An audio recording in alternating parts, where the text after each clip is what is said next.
1 सितंबर को यूपी में दोनों फोरमों की महारैली होने जा रही है। संभल में, इसकी जगह है संभल। इसी के साथ साथ हरियाणा में 2 बड़ी महापंचायतें, बड़ी महारैलियां की जाएंगी। एक रैली है 15 सितंबर को, ये जींद जिला है जहां हम लोग कर रहे हैं कार्यक्रम। दूसरी रैली 22 सितंबर को पिपली में होगी। ये 2 बड़ी रैलियां हम लोग हरियाणा में सितंबर में करने जा रहे हैं। मैंने लगभग ये कार्यक्रम आपको बताने थे, आपके समक्ष रख दिए ये कार्यक्रम। और बस एक ही बात, आज आशीष मिश्रा मोनू जिसको बोलते हैं, उसकी जमानत हो गई। इस फैसले की हम निंदा करते हैं। इस तरह के लोगों को जमानत नहीं मिलनी चाहिए और इस तरह के लोग जेल के बीच जाने चाहिए। इसके इंसाफ के लिए लड़ाई हम जारी रखेंगे। आगे का कार्यक्रम डल्लेवाल जी बताएंगे। सभी सत्कारयोग पत्रकार भाइयों, आज की प्रेस कॉन्फ्रेंस का जो मेन वजह, आज यहां पे हम क्यों इकट्ठे हुए, कॉन्स्टिट्यूशन क्लब में ये प्रोग्राम जो हुआ वो क्या था, वो मेनली वो बात आपके माध्यम से पूरे देश के लोगों के पास जानी चाहिए, सरकार के पास जानी चाहिए। वो मेन वजह ये थी कि हम लोग लंबे समय से जो किसान हैं, ये हमारी डिमांड है कि एमएसपी की गारंटी का कानून दिया जाए। लेकिन सरकार और सरकार का अपने ही कुछ एक्सपर्ट इस बात को इस तरीके से लोगों के सामने पेश कर रहे हैं कि अगर एमएसपी की गारंटी का कानून आ गया तो हमारे देश की अर्थव्यवस्था के ऊपर बहुत बड़ा बोझ पड़ेगा। लगभग 17.5 लाख करोड़ रुपया एक्स्ट्रा चाहिए उसके लिए। इसको एक्सपोज करने के लिए हमारे साथ आज यहां पे 3 एक्सपर्ट आए थे, अर्थशास्त्री आए थे, जिनमें प्रकाश कामारेड्डी जी कर्नाटका से, दविंदर शर्मा जी पंजाब से और सोमपाल शास्त्री जी, जिन्होंने इस सरकारों के अंदर रहकर बहुत कुछ देखा, बहुत कुछ जाना।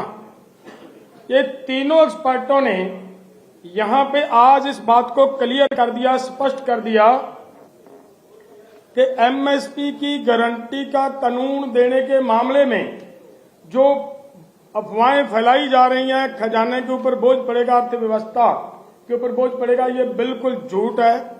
कोई किसी तरह का बोझ नहीं पड़ने वाला। इसके बजाय बोझ के सगों अर्थव्यवस्था और तेज होगी और बढ़िया हालात बनेंगे देश के अंदर, देश की इनकम बढ़ेगी। ये बात उन्होंने आज सिद्ध की है और ये बात बहुत जरूरी थी आपके पास ये बात लेकर जाना। दूसरी बात, जैसे पंधेर साहब ने एक बात कही है, हमारा शंभू और खनौरी बॉर्डर के ऊपर किसानों के ऊपर गोलियां चलाई गई, एक किसान शहीद कर दिया गया, 5 की आई साइट चली गई और 433 गंभीर रूप से जख्मी हुए।